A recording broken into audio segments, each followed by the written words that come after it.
What's the? She doesn't see that cover No. face, right? Okay. No. There it is. Tom Gorball, I'm Director of Food and Beverage here. And like Bruce, previous to here, I spent 22 years on the strip. I worked for MGM Resorts. I worked for Mandalay Resort Group before it was MGM Resorts. And then most recently before here, I worked for Hard Rock / Virgin Hotel. Started in this business when I was 16 years old and just fell in love with it. I wanted to learn every facet of it, work every position, and I started back before probably almost anybody in this room was born. But it's been very rewarding. We're going to have a great conversation today, talk about some real life experiences. And then also part of it is going to be talking about your brand, because just starting out like you guys are, it's so important to build your brand and how you show up. So we'll talk about that later too. You want me to? Yeah. That's fine.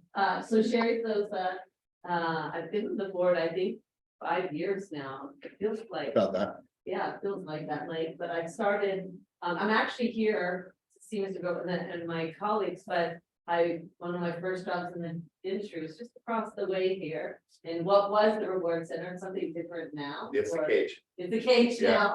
now. But it used to be my home, so I always have a really fun place with it. So thank you for having it. But I went to business school. I'm actually an immigrant. I moved from Canada to Las Vegas in 1993, which is a long, long time ago. And so as a business student, I thought I was in Vegas, better get a job. So I got a job in marketing with Station Casinos at the time. Started at Boulder Station, moved over here, opened Sunset across the way, ended up joining Harris, what became Caesars, and then got into operations. Became a general manager of the Horseshoe in Tunica, which is near Memphis. Became a general manager of Harris New Orleans, which is in New Orleans. And then I had a chance to come back and run the Flamingo and Link here in Las Vegas. Eventually ending up at Paris and Bally's. About a year and a half ago, I left the company to join Live Nation. I cannot get you Taylor Swift tickets, even though I'm there. And although that was a great journey, it wasn't the right culture for me. So I had an opportunity to now join MGM, which is obviously their former companies. And now I'm got out of operations entirely. And I'm an SVP of HR. So I run HR operations for all of MGM across the country, doing things like employee relations, labor relations, operations in terms of the HR teams that are at the properties. As well as our call center and case management sort of systems. So I don't have to do compensation or benefits. So that's really lovely. So not all the fun I stuff. know again, I've learned, I don't know. But anyways, thank you for joining. And then Mr. AJ. Oh. Hi, my name is AJ Song. I too am an immigrant. I came from South Korea when I was 14 and went to school in Ohio. My first job, I didn't like the weather in Ohio, so I moved out to California, which is what a lot of people do in Ohio. And my first job was with Gallo Wine. I was there for a couple of years and went to Miller Brewing Company.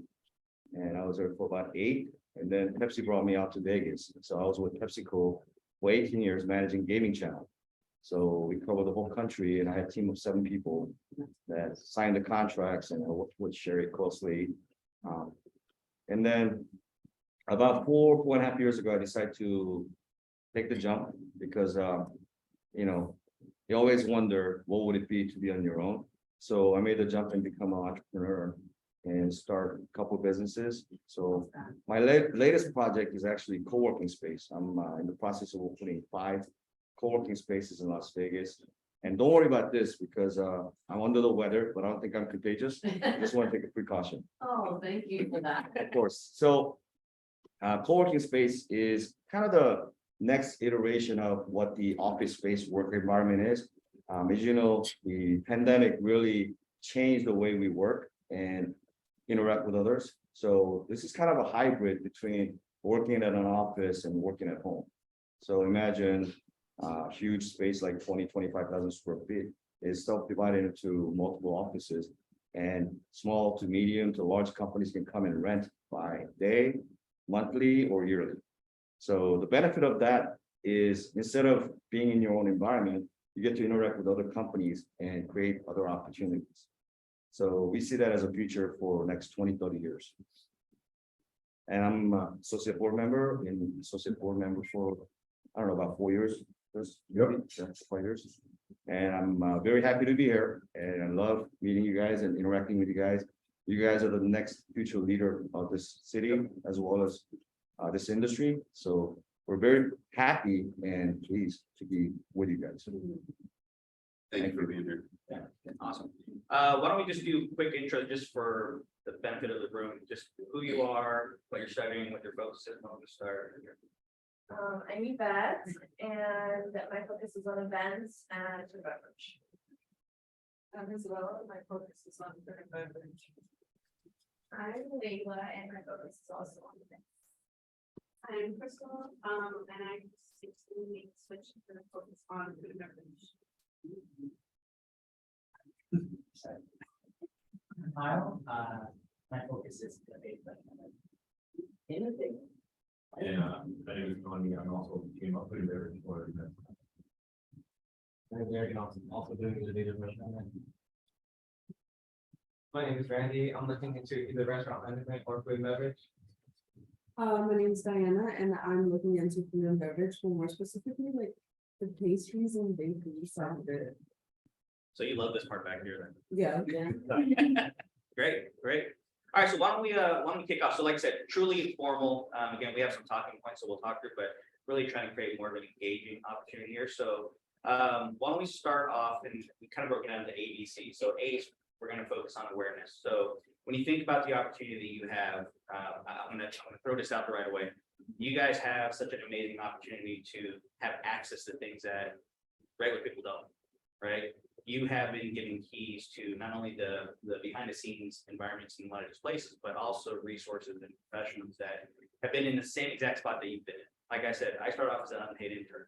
When I started, I didn't know what I was going to do. I wasn't really sure, but I was given the access and I took full advantage of it. So when you think about the access that you have, it's a critical piece of it, because when you're lined up with partners and you're lined up with professionals that have been there and are opening their doors to you, you have to take full advantage of that. And that awareness is critical because you don't want to waste it, right? I mean, the time is flying by. I think how many people have been in the program for more than a year? Has it gone by fast? And it's gonna go by faster, right? I mean, as you start getting to that next level and that next stage of it. So I think that's an important piece for you to keep in mind from an awareness standpoint, and understanding that the access that you have and those relationships that you're building going to be critical. I mean, I still have relationships from my internship days. Those are the things that kind of set my path. I mean, you've shared your stories before about, you know, where you started and Yeah, it's you don't realize how small the world is, but Sherry and Bruce and I were just standing outside talking about when she started and some of the same people that we know. Yeah. And my boss, the general manager here, teases me sometimes because I'll say, man, I just ran into so-and-so I worked with 20 years ago. And after the third story, he goes, I don't know anybody else who can say they still run into people they worked with 20 years ago, or let alone remembers them. Yeah. So that it's a huge city and it's spread out everywhere, but it's really a small community. And that's why I think this conversation is so important. Being aware, how you show up, how you represent yourself, how you represent the company or the organizations that you're associated with is so important. And that's what we'll talk later about, building your brand and who you are and who you want people to see when you show up. Well, think about this. I mean, the interaction that you're having today are really going to forge your path, right? So if you set the impression today and you're in that relationship or that connection you create with somebody, if you show up late to something, or if you completely blow a project, or if you show that you don't care, you think that sticks out for a first impression? It will. It absolutely will. Take that to that next level. This is a small city. This is a small industry. I mean, we have folks that we know, and well, especially since you've worked in other markets specifically. Yeah. I mean, these circles, they intertwine. There are a lot of folks that are connected. I mean, on the Pepsi side of things, I mean, how many people did you work with that moved to different states and then the circles come back around? Yeah. What you want to understand is those connections, those relationships that you create today can be 10, 20, 30 years. And I will tell you, the important thing is for me is I want to know what people are saying about me when I'm not in the room. I want somebody to say, God, I remember Bruce. I remember when he was an intern and you know, he wasn't afraid of jumping into something. Or hey, I remember when he was the VP of HR, and you know what? he never got stuck on his, stuck on his title, and he was about helping people. That's what I want to be remembered by. But what that piece is that awareness. Again, what you do from this day moving forward starts building your brain. We'll talk a lot more about that. Yep. But everything that you do today is a building block, right? Yeah. Everything that you try today is a building block. Now, are you gonna make mistakes? Everybody should say yes, Yes. That's how you learn. right? I still make mistakes. Yeah, don't be afraid to make mistakes, because that's how we learn. But people aren't gonna judge you on that, right? Now, if you continue to make the same mistake over and over again, maybe there's a little bit of judgment. But the things that you're doing today are really setting that path forward. The relationships, that's a critical piece of it too, right? When you think about where we are today and think about the circles that you're running in today, that circle's gonna grow. We joke around, I mean, when we were at Luxor together. I was probably earlier than that. Yeah, so I mean, call it almost 10, 12 Yeah. years, something like that. Yeah. We still are connected. I mean, there are still times where, especially now that I'm in the alcohol distribution game. There's times where I talk to Tommy about like, hey, help me understand this, or when I hear acronyms, or like I joke around, like what I thought I knew about beverage versus being in the backside of distribution. I'm like, I had no idea, no clue whatsoever. Being a consumer and actually working for the company is almost two different things. But man, there's great purpose and there's great rewards there too. No, but I mean, but again, what's great about that is if Tommy ever feels like he needs to bend my ear on an HR thing, he can. Two reasons. One is because we have a relationship, and most importantly is we have the trust. Yeah. He trusts that I'm going to give him sound advice. He trusts I'm going to give him sound guidance, especially if he needs something. Hey, I just need to double check something. Or again, if I need to better understand, hey, the process. I think when our sales rep was here, and I was asking about the process and how does that work from your point of view, it helps me learn about my job. So what I would say is, again, those relationships are going to continue to grow and they're going to continue to evolve because, again, you never know what chance encounter or chance meeting that you have today can turn into a long-term opportunity for friendship and for somebody that you can maybe turn into a colleague or somebody you can resort to for help. Yeah, and it's not always coworkers or people you work for. It could be guests that you have interactions with, and I'll give you two quick examples. I think real life stories is much more relatable. So Excalibur and Luxor, we were running both properties. We were getting ready to separate, so they were hiring a VP. We just opened a brand new buffet there. As the executive chef, I'm up front, I'm talking to guests, helping them out, and just seeing what it's like from the guest perspective, but also interacting with them. Fast forward 3 months down the road, I'm helping facilitate a management class called Communicate to Inspire. And the gentleman who's facilitating with me was the VP of Food and Beverage at Excalibur. And he gets up and he tells his story and he says, right when I got hired, I came in to check the place out and I'm in the brand new buffet and me and my little daughter are walking around. And who do I meet? And it was me. We had a conversation. I helped his daughter find something. I didn't remember that, but it stuck with him. And I didn't know that story until he got up in front of the class and told it. And then just a couple of weeks ago, even recently, you want to talk about how widespread it is. I'm behind the bar here, helping the bartender, polishing some glasses, because I don't want to get this way. And then there's two ladies sitting at the bar. So we start talking about football, and I told the story about Tim Brown. And when I went on a task force to help open MGM National Harbor in Maryland, and she says, wait, you opened MGM National Harbor? She says, that's where we're from. And she says, do you know? And she said, Jason. I said, Jason Johnson, the executive chef there. Yeah. So I got my phone out and sent him a text, sent a picture with the two ladies. He actually owns a pizza restaurant in Maryland now, Alexandria, that they frequent because they met him at the property there. But it's all the way across the country. And that's those interactions and how you represent yourself or the awareness of how you show up. It's that huge ripple effect. It's like dropping a pebble in a pond and you have the ripples all the way across the country. And these two ladies were here for a conference. And you don't understand the impact that you can have in a simple interaction. So there's times where I'll go to MGM. So MGM Grand back in the days was the biggest, baddest green building on the strip. Compared to Green everything. giant. Studio 54 was the hot spot, right? I mean, it was the theme park. I mean, all of this stuff. At any given point in time when we had the theme park at MGM Grand, we had up to 12,000 employees during the peak season. 12,000 employees at one property. Yeah. So one of my first roles after my internship, I was in employment, so I was a recruiter. I kid you, well, here's the other piece of it. MGM Grand too, the retention rate for day one employees. So the property opened in December '94. December '94. December 94. Yeah, 93 or 94. 93, December 93. Yeah. So the retention rate there, as far as turnover, so they, I mean, all the way through the early 2000s, they had 60 to 70% of their day one employees still there. So pretty phenomenal, pretty amazing. So there was a time, call it about 10 years ago, I'm walking through the basement level, going to a show, and I run to a guy and he was like, "Hey, you remember me?" Now, if you work in HR, when someone said, "Do you remember me?" I'm like, damn, was it for a good reason or a bad? Yeah. Right? Did I help you or did I help you leave the organization, right? Because there's a lot of things that you deal with in HR, some of the good and some of the bad. But what was great is, as soon as you start talking, and I remember his name is Alberto. He says, "You helped me land where I'm at today." I said, "Oh," I said, "How so?" He said, "When I came into the employment, so we had an employment center back then, he goes, I wasn't really sure what I wanted to do." He goes, "You spent the time to kind of talk to me about what skill set I had." And he wasn't a perfect fit, and he wrong. I said, "Well, let's talk about what you enjoy, what you like, and you like dealing with people. Do you know what you want to learn, what you want to do?"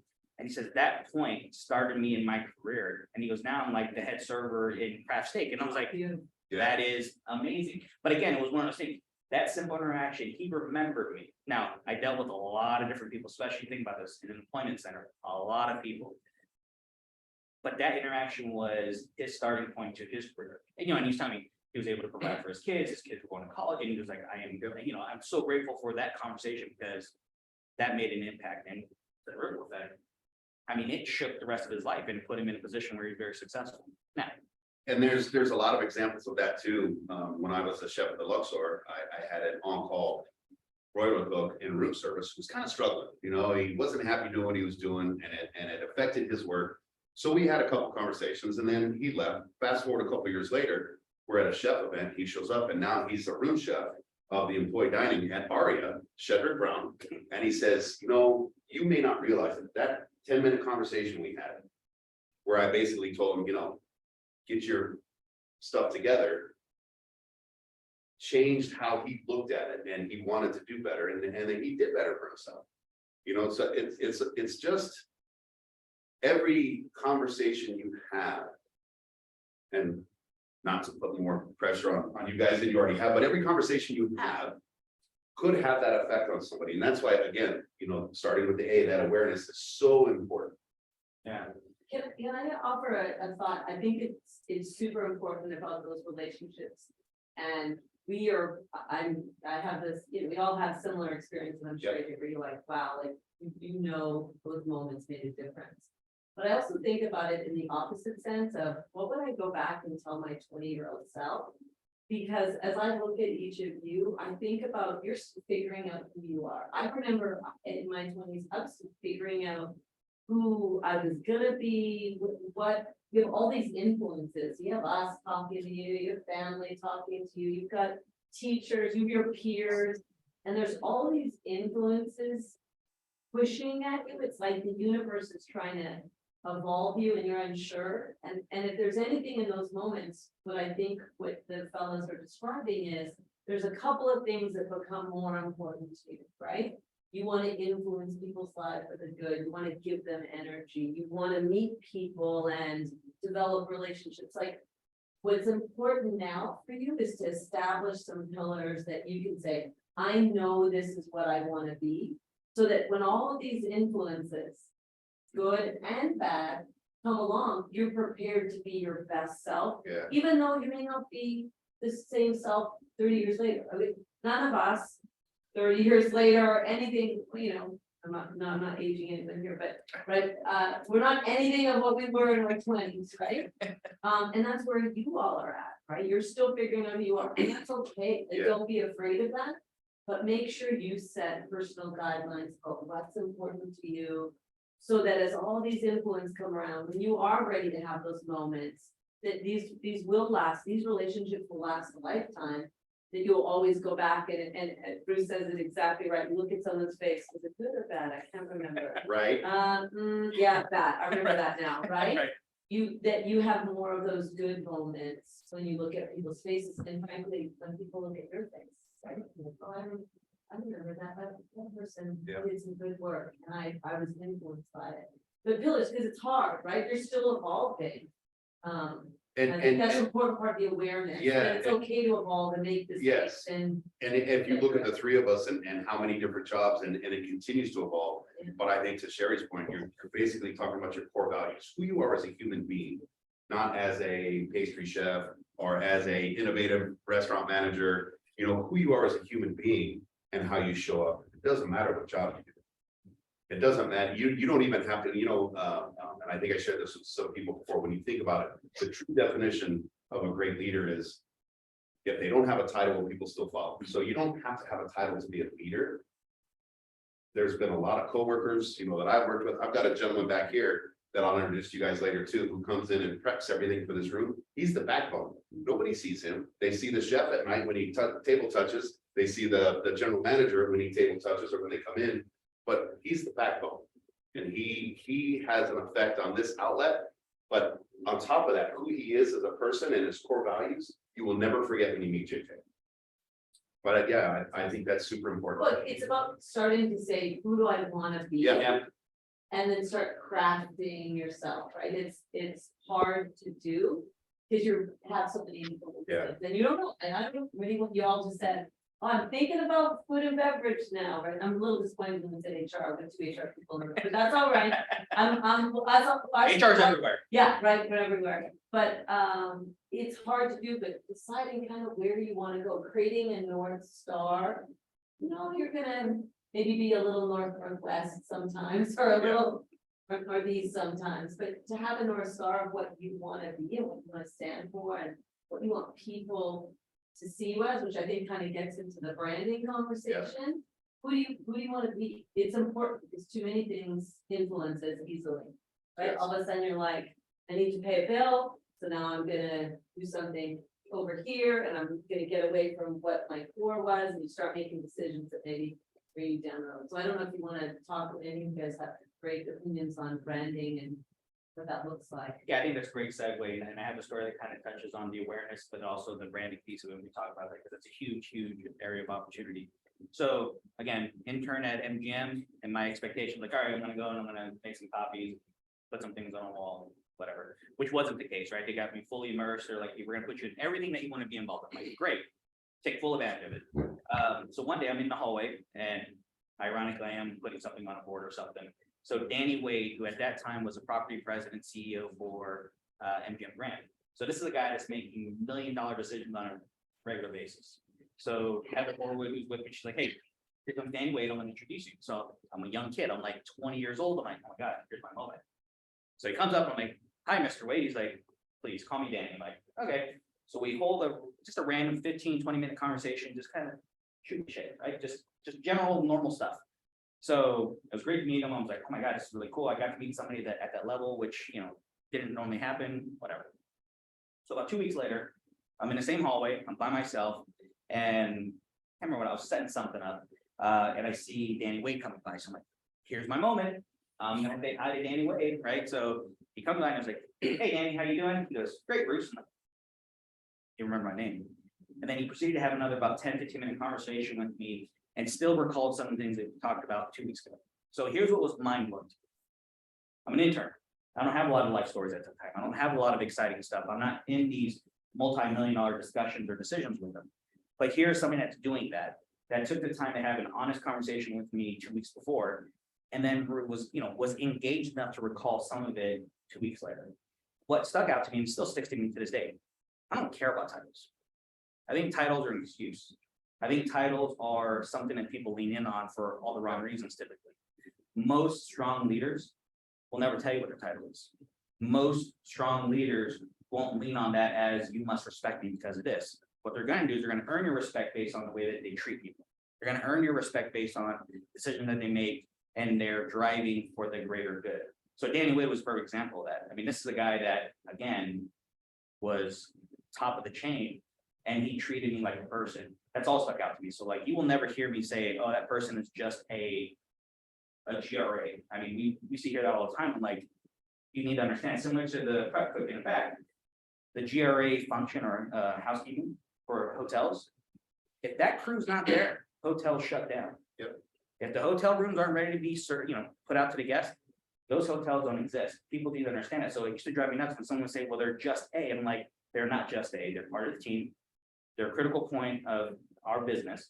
And you need to respect that, and understand that. And, you know, and again, it's a moment of clarity for people, because once you understand that, there's no one on the team who's just A. It's not about titles.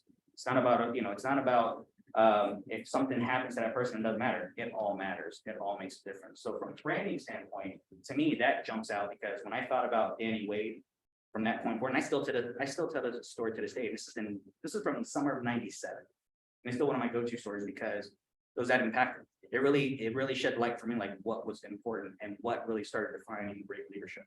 That's a great example. It's that first impression example. And I want to actually give kudos to AJ. You know, when I first met AJ back in the day in his Pepsi role, he, you know, a large group of people, it's a big organization, that Pepsi organization, we ever get a chance to learn more about it. It's super interesting. And while there were many people, AJ always stood out amongst them, right? So here's a leader that shares the responsibilities with lots of folks. But as a customer, you were able to identify this relationship with him. And so I would say, like, big kudos to you, AJ. And when you think about yourself as a brand and how you present yourself, maybe you want to share some thoughts about how you crafted that for you. Sure, thank you. Sure. So, you know, it's really quite simple. Right? You treat everybody, regardless of title, like you said, as how you want to be treated. So if you treat somebody bad because they're servers or busters, and then you treat the leaders, executives well, then it's kind of being a, you know, you're not going to go far in this industry, because one day that buster or waiter can become a CEO in a few years. And we've seen that here many times, right? So you want to make sure that you treat everybody like how you want to be treated. And also, when it comes down to these impressions, I mean, Bruce's experience lasted this long. Why? Because it was genuine. You know, if you're true to yourself and be genuine, when you have a 5-minute conversation or 10-minute conversation, even 30-second conversation, it's gonna resonate with other people. And at the end of the day, if you want to be remembered with this experience, you want to make everybody remembers how the other person made you feel, right? So if you only talk about yourself, only care about your agenda, then people are going to say, wow, that was the biggest waste of time. You know, that's 5 minutes that I'm never going to get back on my time, right? So think about what other people want. And, you know, my favorite public speaker is Zig Ziglar. And I think I talked about this before. Don't worry about what you want in life. Help the other people get what they want, and you're gonna get yours. Yeah. And I think that's a classic example, especially in the hospitality industry, where if you care for others, they're gonna care for you, and they're gonna follow you. And another great quote that I love is, you know, when you are a leader and you lead people and nobody follows you, you're just taking a walk in the park, right? So regardless of title, it's important to earn the respect of others so that they want to follow you, not because you're the president or the CEO or the vice president, because they believe in you and they know that whatever you do is gonna make them successful as well. That's a lot of great points. I think that the genuine piece is so important. I mean, I've worked for people before who were great, and we all worked for a gentleman named Felix Rappaport, who was one of he shaped a lot of who I am today. Public speaking, how he spoke to team members, how he never introduced himself as a president, he was just Felix. And he would remember people's names, but the biggest thing I remember about him is the genuine. You know, I've worked for people before who will come in and say, how you doing today? Before you can answer, they're on to the next person. You know, that 2 seconds leaves an impact. I remember that to this day, and it was 20 years ago. And then as you grow in this business and you grow into a leader, you'll see and experience a lot of things where you go, yeah, I don't want my brand to be about that. I want to be like this, you know, and I worked for another gentleman too. Bruce and I both worked with him, Tom Racine, who was in the business for a long time. My grandmother, he showed up, he'd just been working there for a couple of weeks, and he showed up, I was getting married, and he showed up on my wedding. I invited him, it was over Easter, he was on vacation, he brought his family to Boulder City, which was enough for me already. but I introduced him to my grandmother and she says, oh, you're Tommy's boss. She called me Tommy. Oh, you're Tommy's boss. And he said, no, Grandma, I'm his coworker. And I'll never forget that. Just think about that simple statement. I mean, I say it every day now, when every Wednesday we go in and it's called celebration, it's the orientation for new team members here. We go in and when I introduce myself, I'm not talking about the director, I sound part of the food beverage team here. Because that's who I am, that's who I feel, that's at my core. And you know, titles have never meant anything to me. All that means is on the chain of command, you know, whatever happens at the top hits me first and then I share it with everybody else, but I'm part of the team. Yeah, yeah. Break it down by the hour. Yeah. But being genuine is so important, especially as you continue to build your brand and you have your core values and you know who you want to be and how you want to show up. Be genuine, whether it's a 2-second conversation or a 30-minute conversation, because again, you never know who that person's going to be. You know, I told you the story about the VP of food and beverage. I didn't know that. I was just being me. So it's super, super important. And you guys may change careers 15 different times. I mean, I'm in my 50s. I don't know if this is what I want to do. I may change, but who I am, who I am as a person and a team member, whatever team it is, that part doesn't change. I continue to grow. I work with people where I learn, get more tools for my tool belt, you know, and you're always going to have those experiences where you go, I don't want to ever react that way, or, you know, that sticks in your mind too. But as you continue to grow and those core values of who you are, that will stay with you. You just continue to put tools in your tool, but that will stay with you through your whole journey. Whether you stay in food and beverage or you go to HR or, you know, you want to open your own business and do something totally different. That's the important piece. And I can't stress enough how important being genuine is. Because again, it was 20 years ago that I worked with a person like that. And I'm like, It sticks out. yeah. Well, here's the other side of it too. So talking about the flip side of the coin, what will also stick out is when you see terrible people in leadership roles. And then you quickly realize that they're not leaders, right? They are a title. Yeah. Right. And you'll see the significant difference and you'll see the way that people will follow or not follow. Right? Are they following them because they have to, not because they want to? And there's a big difference there. So that brand that you're building, again, starting from today, those things that you catch or things that you hear about or things that you experience, that's what's going to shape you as a future leader. Those are the things you're gonna start putting into your toolbox and say, man, I'm stealing that because that's amazing. Or I'm stealing that because this is the way it made me feel and I want to make people feel that way, right? Or the opposite side, God, I never want to do that. So I'm gonna remember that because that sucked. On the receiving side of it, that sucked. I don't ever want to be the first to give me that. And that's okay, because there are gonna be times where you do have a negative experience. Now, I've been fortunate, and again, I've had a lot of different people that I've worked with and worked for, depending on how you want to describe it. But I've been very fortunate. I've had 3 not so good experiences with somebody that I've reported up to. And I describe it that way because I didn't work with, they wanted that reporting structure. They wanted you will listen to what I say. And I'm like, Yeah, they ruled out of fear. yeah, to me, I'm like, no longer a fit. No longer a fit for me. You know what I had to do? I had to make a decision. This is time for me to exit stage right. And that's okay, because there are opportunities and there's things, and because I built enough of my brand when I said, hey, I need to leave X property to go to another property. It was an easy discussion because people are like, yeah, you know what? We have something for you. We have an opportunity for you. Because again, that brand and that awareness and that relationship and the things that I did to get myself ready for that next step made that transition easier. Sometimes So I have actually a question. Can I jump in?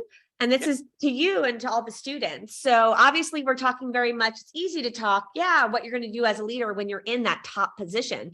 But as the students sort of getting into this and building their brand, what do you find as important as, you know, you're getting started, you are that intern, how can they, you know, lead when they're really not in leadership positions? What a great segue into the thing I was I was gonna say, yeah. So, show of hands, who has social media? Who has a Facebook account? Who has TikTok? Who has Instagram? Who has LinkedIn? Everyone should have LinkedIn.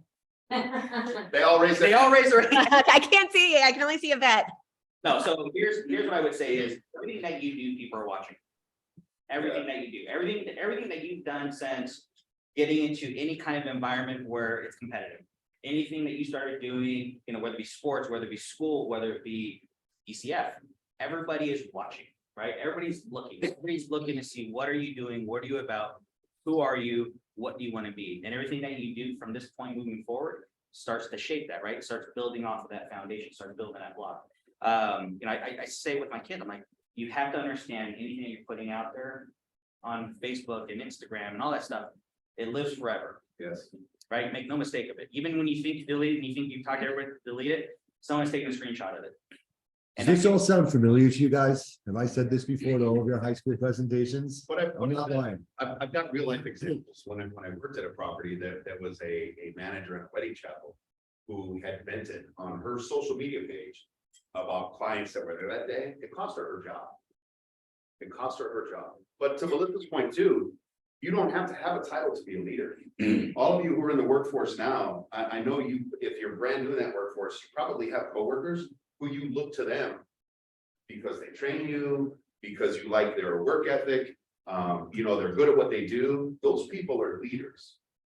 You can be a leader without a title, and that's what you're starting here, right, Melissa? That's what you were talking about? Exactly, exactly. And we had our board meeting last night, and I will say that so many of the board members, when they were speaking, used your names in the conversation on how impressed they were. Randy, I guess you went on a tour with Jason, and he was just so impressed with your questions. And that's part of building your brand, that as you're moving up, those were the discussions having, and a seat is being developed on how people look at you. So as you deal with your coworkers, as you deal with your fellow ECF students, your brand is going to start to speak for themselves. Like, wow, Randy is a really thoughtful, thought-provoking person. He was really impressed.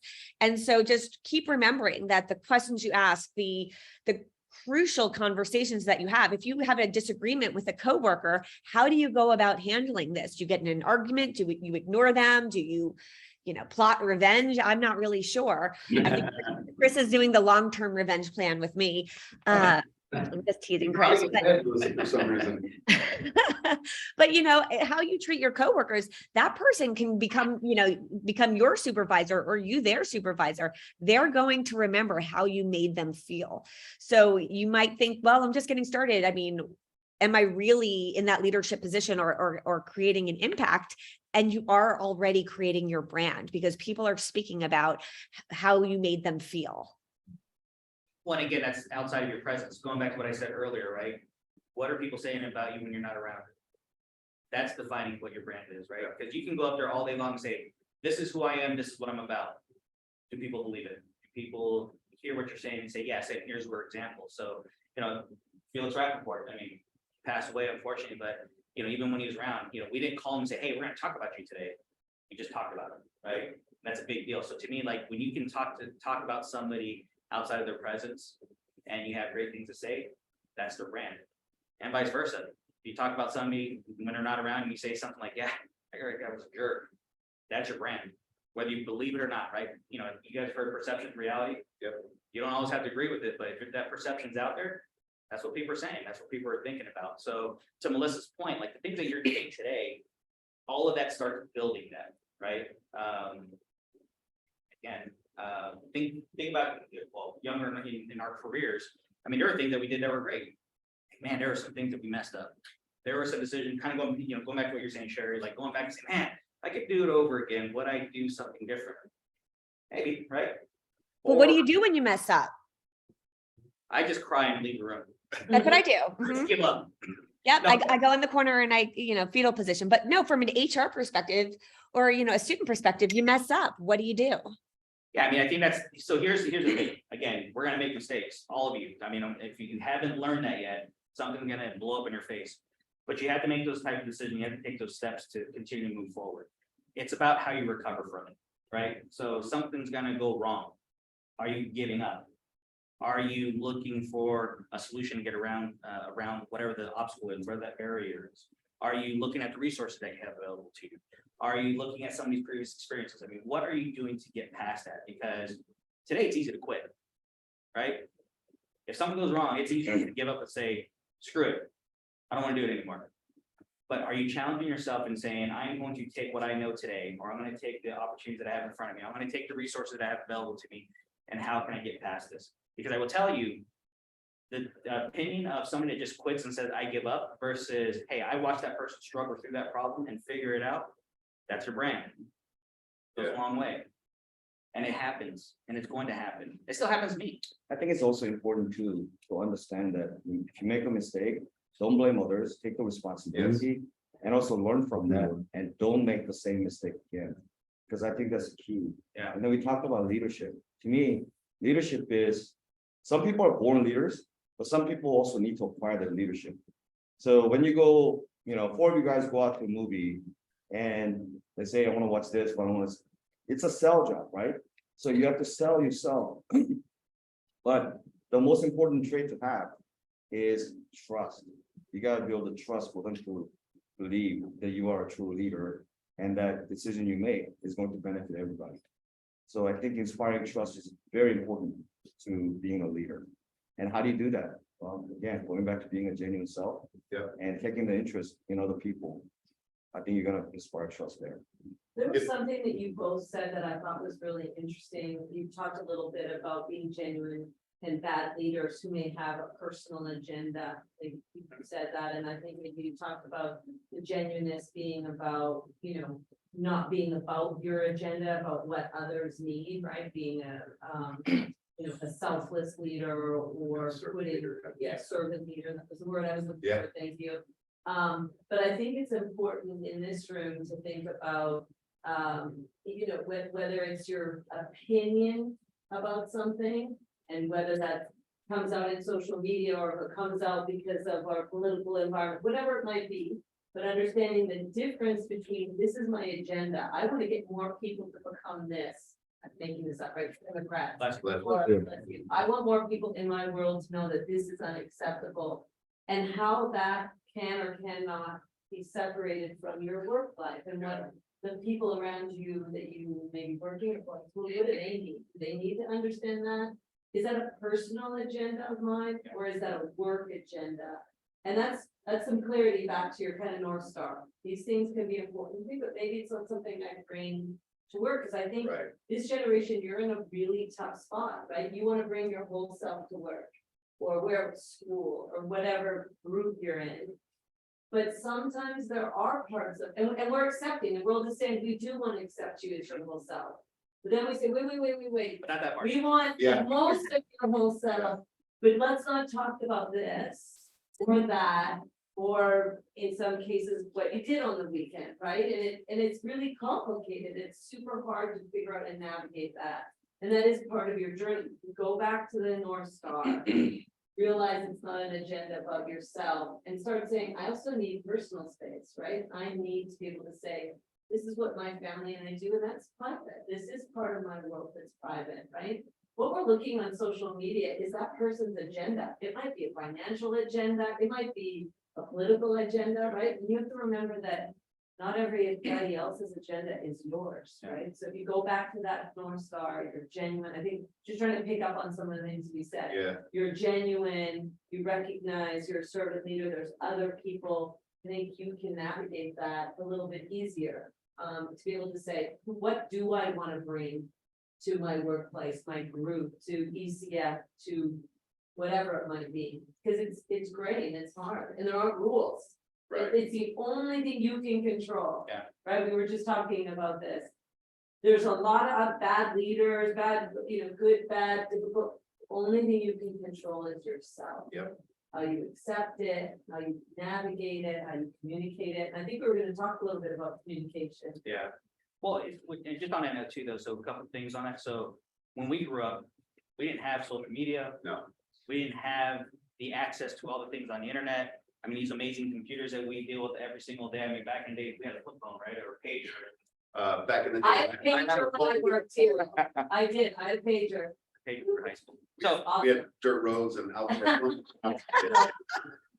but so again, you are surrounded by information, you are surrounded by outlets, right? And you have to be careful with that because again, people are watching. And you have to understand how that comes into play. I know one thing that has stayed true through the years, no matter what technology you have out there, is drama. Right? I remember high school, I remember junior high, there was drama and there was that group of people that just loved the drama and wanted to be in the middle of it. Guess what? It continues. Yes. right? Through college, through your first job, through your second job, through your 20th job, through your career, through your family life, there's gonna be drama. You have to be able to differentiate what level of that drama do you want to be involved with. I will tell you, less is more. Yes. The more you can avoid that nonsense, it's gonna keep you focused on what you need to get focused on, right? If you start getting involved in the chitter chatter over here, you start getting involved in, who's doing what to who over here and has nothing to do with you. It's a distraction. It's gonna get you on the wrong path. Focus on what keeps you truly aligned to the North Star. And I think a good example of some of that nonsense, if you think about the recent midterms. And these are leaders in our community, but look at all the horrible ads Horrible. that are on TV and they send you in the mail. There's people out there that they're gonna perceive that person, they never met him before, Bruce is running for county commissioner. They say he takes bribes, and they put that out there. If I've never met him, I might think, wow, and that's being put out there, and that's perception that people have of that, but just drama and what a mess, and all of us in here, that's one thing I never do, but all of us in here have our own views and how we feel about leaders in the community and about, which party we vote for or we don't vote for. But a lot of that, to Sherry's point too, is we decide what we keep for ourselves and what we want to put out there. So I have a question too, and I was looking at the agenda, I don't see it, but, you talked about that leaders, right? How do they get there? There's workplace politics too, that you need to be able to navigate, because it's very real, Yes. right? And it's human nature for people to promote people that they like. But there are some people that doesn't have a lot of substance, but they're, excuse my French, ass kissers. And they move up the rank because of that. And that creates bad leadership. So you will find yourself in those situations too. And it's important to know how to navigate it, like we said, it's easy to quit, right? But, is that really the best decision to make? It's something you gotta think about. And then, I personally hate politics. Workplace politics to me is not necessary. You do your job well and you take care of everything that you need to take care of and you excel in your position, you should get promoted regardless, but that's not reality. The reality is people that, are better at taking care of the up and comers usually get to follow their leader, right? So as much as I hated politics at PepsiCo, and we had rampant politics, somebody came and told me this: don't politic for yourself, politic for your team, Yes. right? Yes. Which is totally changed my mind. So I think that's kind of important to talk about as well as you go up the ranks, that politics is something that you really need to navigate. Navigating it is super important, but I think that goes back to being true to who you are and how you show up. Yes, there'll be opportunities where somebody who may be, as you said, an ass kisser gets promoted, but are they gonna last?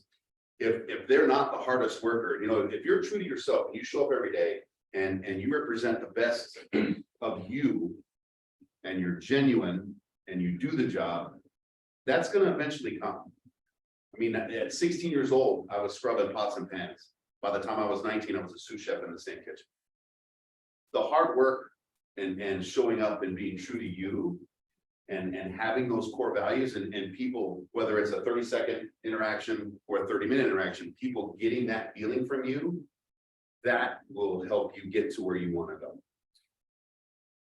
I'm gonna chime in on the ass kisser comment too, because Yeah. I'm gonna. Sorry help about you that, guys- HR. No, I might have the dirtiest mouth in this country, so I'm trying to control it. But here's what I would say too, and I'm glad you guys are all sitting down. Ass kissers will be successful.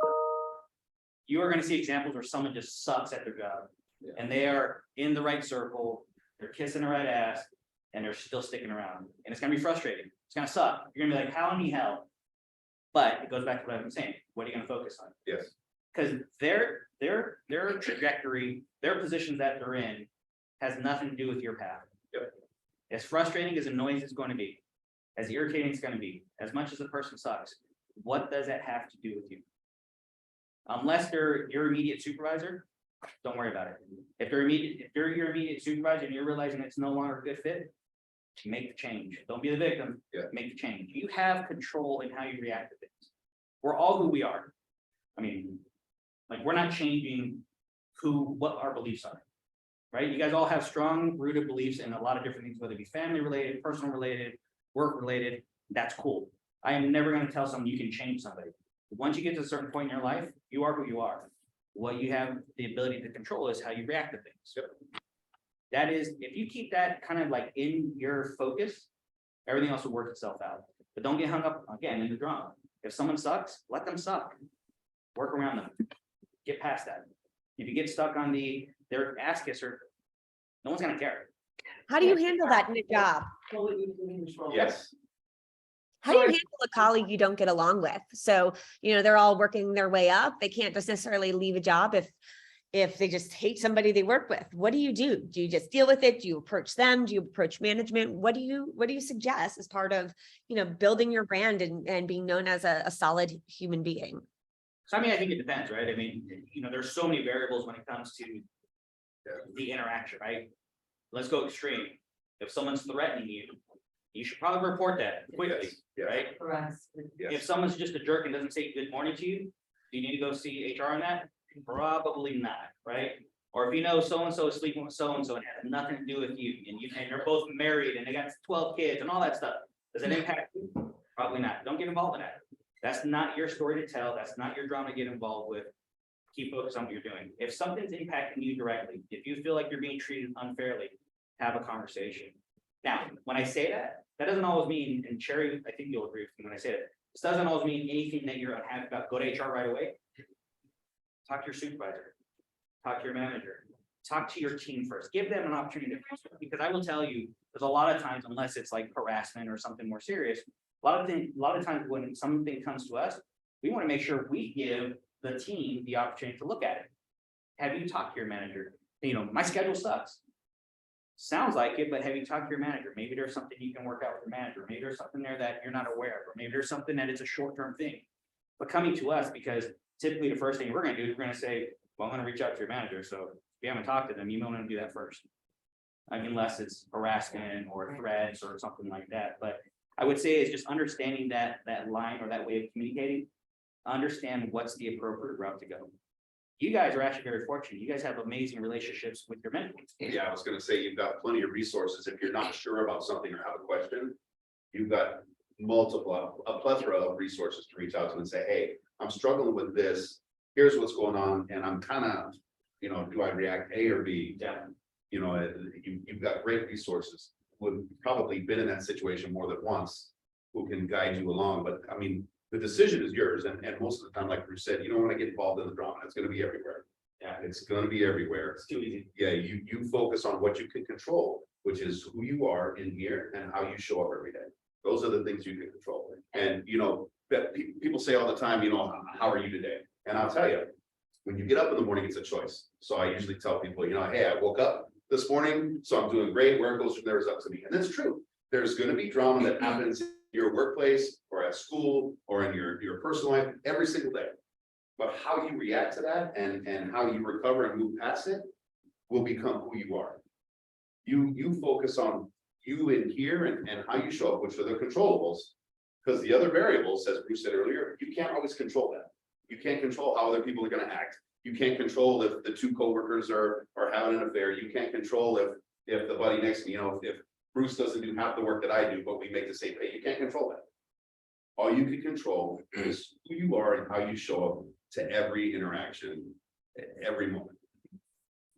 Communication, I think, is really key. Yes. Our social media, our emails, right? It makes it very easy to just send something or not send something and assume what the other person is thinking. Yes. And sometimes you can create imaginary worlds about what they might be thinking, and they're targeting me and they're out for me and whatever might happen. And my number one advice, if you talk to your manager, if you talk to whoever your supervisor is, and you talk to the person, like, have you talked to the person? Yes. Like, assuming they haven't done anything horrible. Right? Separate horrible. But have you talked to them? They didn't say hello to you. Did you say hello to them? Right. They didn't just say hello 5 days. Okay. Did you go ask them why? Right. Like, don't assume what might be going on in Yeah. their world. And maybe they are a bad person. who cares? Say hello to them, Yeah. right? One of my mentees, who I adore, went, she interned up in Wyoming at a Four Seasons. And she was, and I love her to death, and she was convinced that the chef in the employee dining room was cooking food that she didn't like on purpose. Now, she's a vegan, an extreme chefs. vegan, so she had a lot of dietary concerns. So I can appreciate why she felt like when she asked, the next day it would be like hot dog made with, you know, parts that a vegan would be pretty happy with, and it was really frustrating to her. Right? And she was really upset. Frankly, I think she wasn't eating, which probably began, right? So what did we talk about doing? Well, let's go and talk to the chef first. Yeah.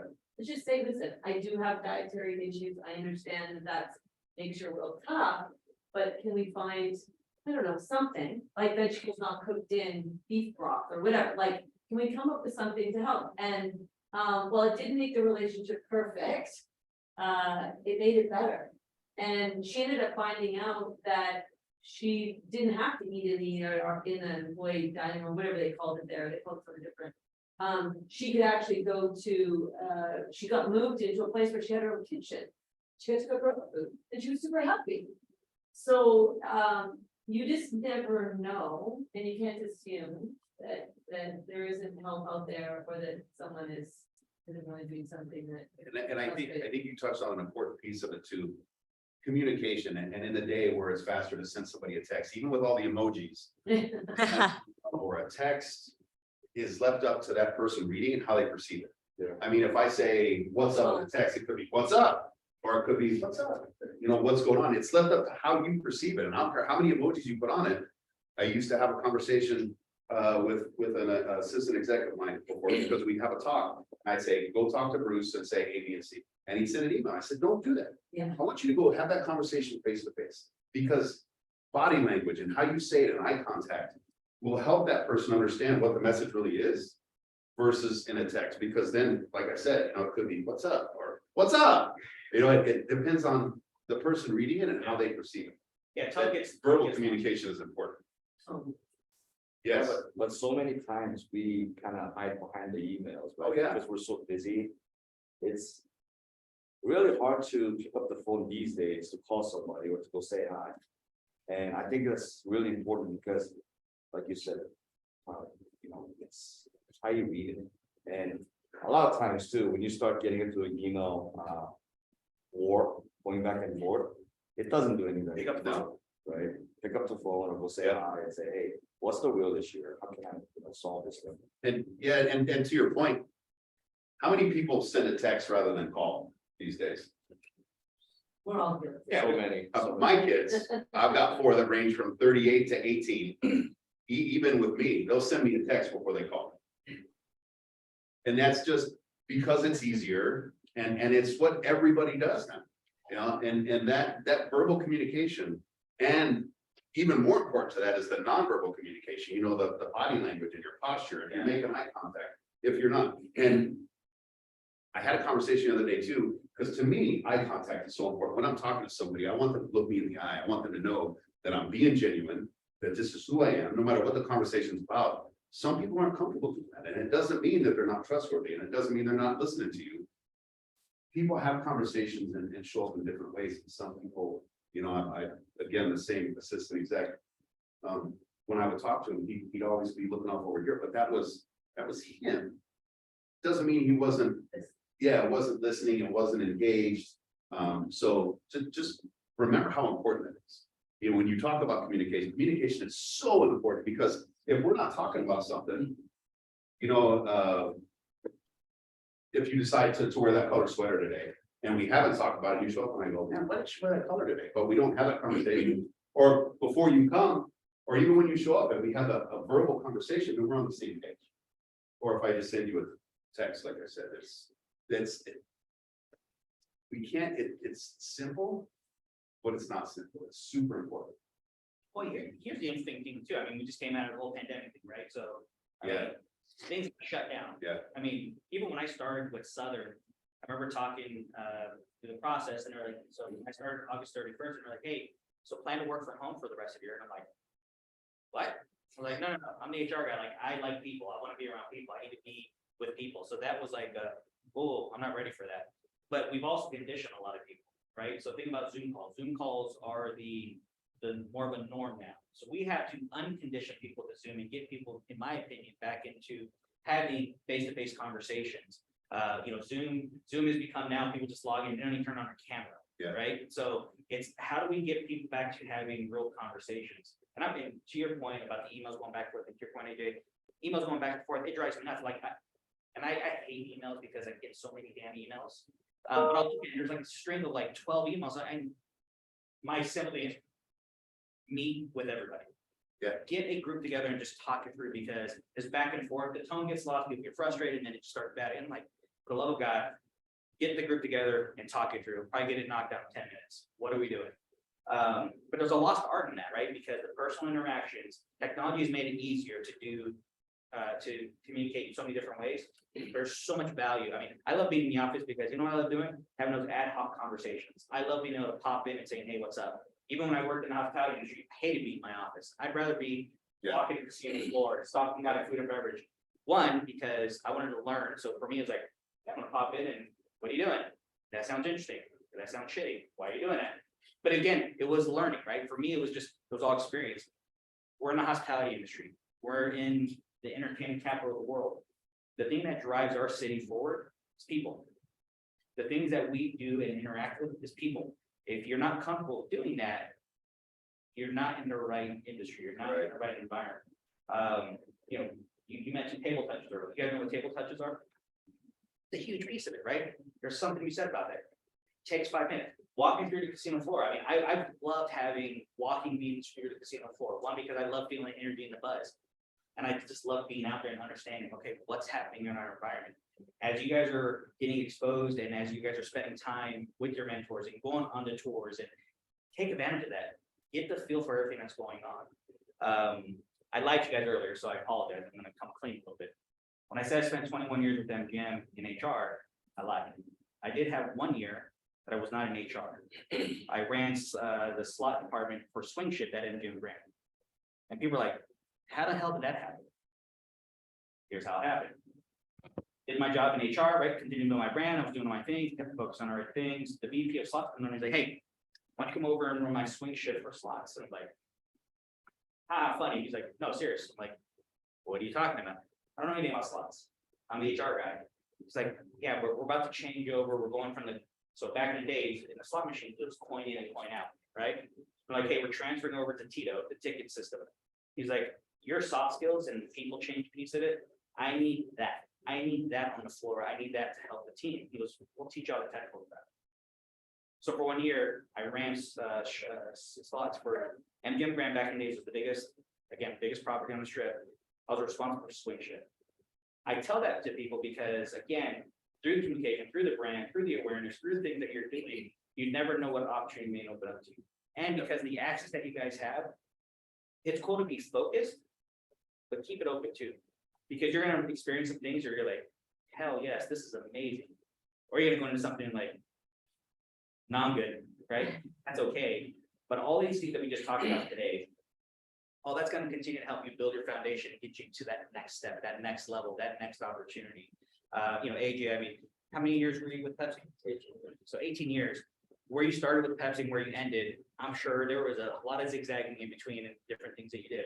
You did the same thing. I did the same thing. And whether it be your profession, whether it be environments, whether it be buildings, whether it be companies, there are so many things that you're going to be exposed to, some things you're going to do, but just, you got to keep focused on the right stuff, right? Understand the importance of the relationships, understand the importance of your brand, understand the things that you're doing today are setting that into motion, and the importance of communication. I will tell you, you'll get that much more credit and build that much more credibility if you pop in somebody's office and have a conversation with them versus being known for the person who shoots off emails. Guarantee it. And you're going to get a lot more of those conversations because in the email, an ad hoc conversation in email is lame. Having a good dialogue in person with somebody, that conversation just grows and builds and there's excitement to it versus text messages. It's interaction. Absolutely. Yes. Yeah. And I think that goes back to what we were talking about too, in the workplace, unless somebody's harassing you or doing something illegal. If there's an issue, talk to that person first. Yeah. Or talk to your supervisor or manager. Because think about this, when you talk about building your brand, what does it say about you if you go right around your supervisor or manager and go to HR every time?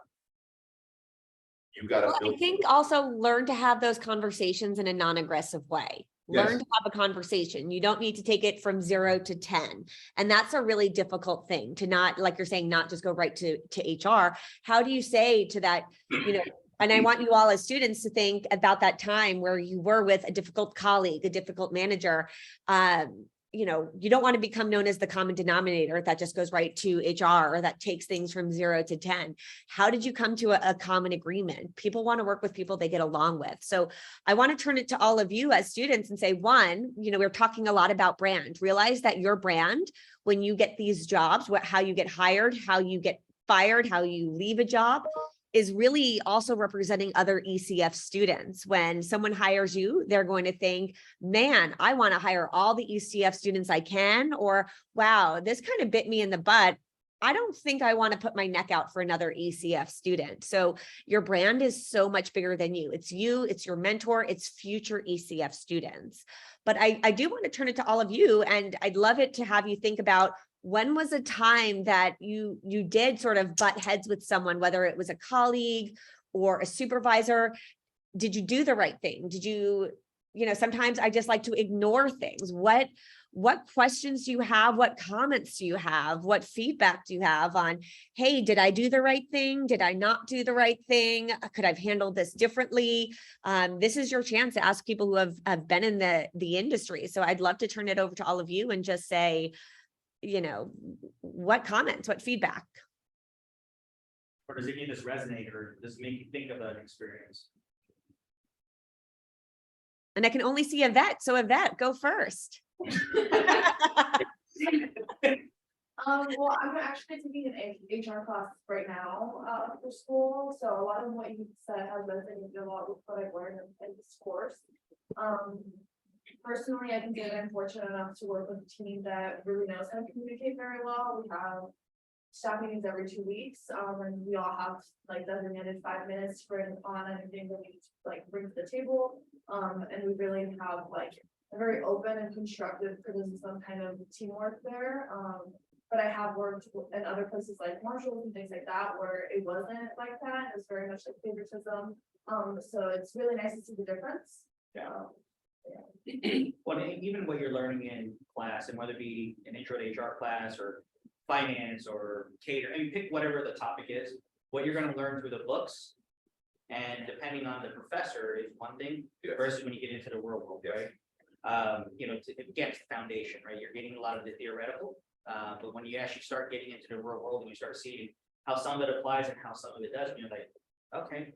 But again, being fluid and being loose with it is going to be critical. And what you just described is great.